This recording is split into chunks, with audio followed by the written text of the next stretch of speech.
welcome back to The Bright Side with me, Sophia. For today's Bright Friday story, we've got another creative guest. It's Aidan Doyle, a photography student at Salford University who has integrated activism into his passion for making art. Last year, he donated £150 to the Salford Food Bank and continues donating to charity by selling his artwork. But before we hear from Aidan, I just want to stress that these videos are here to brighten your day and put a smile on your face. And now for today's Bright Friday story, let's hear from Aidan all about his photography and fundraising. Hi, I'm Aidan. I'm a photographer and printmaker in Manchester. I'm also currently studying my degree in photography at the University of Salford. I kind of got into photography about 6 years ago. My granddad gave me my first camera, and ever since then it's just really snowballed into what it is today. I've always loved art and making art and drawing and things like that, but I've never particularly been good at that, so I found that printmaking is the perfect way that I've been able to make art that I really love. Back in November, I did a project with some friends and we also ended up raising some money for charity. We had to put on some online exhibitions for a uni project, and that meant that a lot of people, there was like 5 or 6 groups of us that were working on different exhibitions. So I knew that there were going to be a lot of traffic, hopefully, to these websites, and I wanted to turn that into something good. Around that time, there was a lot of talk in the press about the vote that had just been rejected in Parliament, which would have extended free school meals into out of term time, so like school holidays.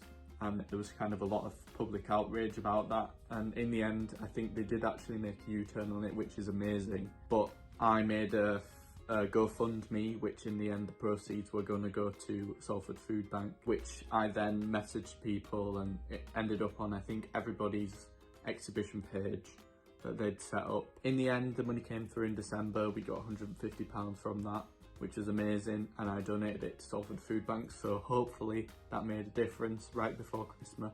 I also donated and do donate money from my prints that I sell, from my editions. I donate some money from those. So originally that went towards the GoFundMe and then to Salford Food Bank, and then now I've just released a new print, so I do have to choose another charity for some money to go to.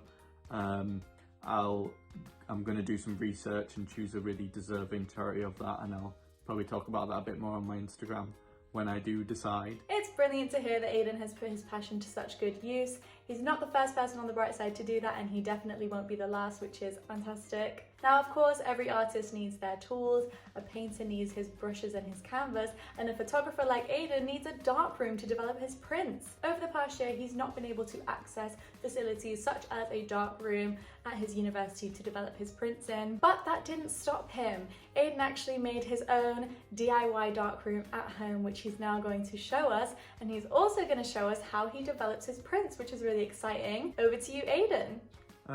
In lockdown, obviously I've still had uni commitments, which has been a bit of a godsend sometimes, but also a real burden at others. It's kept me going, it's given me something to do. But also I've set up a home darkroom, so obviously with not having much of access to what's on offer at uni, I took it upon myself to be able to set that up here in my little tiny flat. It's a bit of a work in progress. I don't have everything that would make life easy, but it works, and it's filled a lot of my time, and I've been able to get some good prints out of it, and I've been able to help my friends print their work. It's worked really well, it's filled my time, and I'll show you a bit of that now. So before I start printing, I just thought I'd show you the darkroom before I turn the lights off completely and it gets dark. Here is the enlarger. That's where you put the film in, and it will project it down here. I've got some paper and just some stuff that you need here. Then over here you have 3 baths. One is developer, so that makes your picture appear.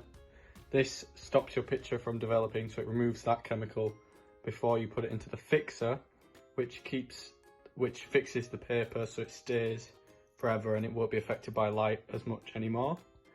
And then at home I use just the sink to rinse it out and then put it into a bucket down here on the floor, because I don't really have the facilities to wash like I would in a proper darkroom. So here I am just adding the paper under the easel. This gives the paper a nice border around the print. This is exposing the image onto the paper. And then what I'm doing here is just burning in the sky, so that'll make it a little bit darker at the top.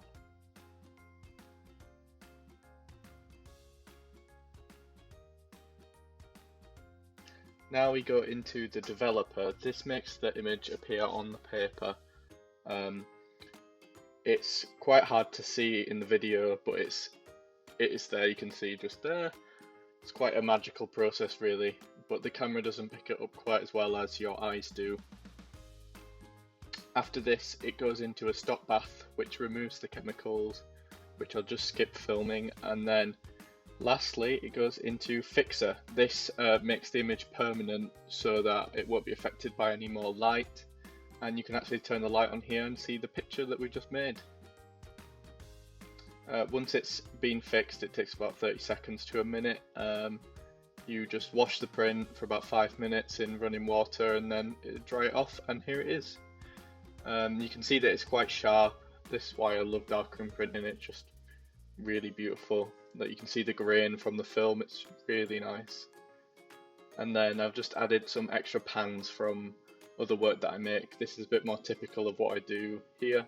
I like architecture, particularly 60s architecture. So here's some of the screen prints I've made, which is a process that's commonly used to print designs on t-shirts. But it gives a really nice texture to these images, and I just think it works really well.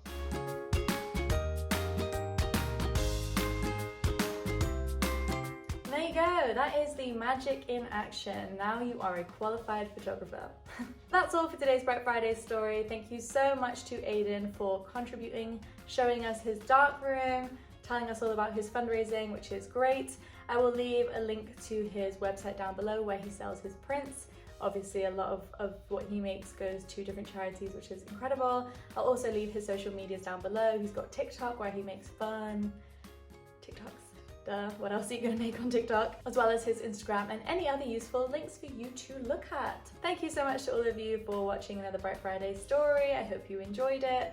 As always, if you have a story of your own or if you know somebody that does, then please get in touch with me. I'd love to hear it. You can email me at thebrightsideuk21@gmail.com, or you can message me on any of my socials, which will be in the caption as always. See you next week for another story, but until then, stay safe, enjoy the weather, and have a bright day. Bye!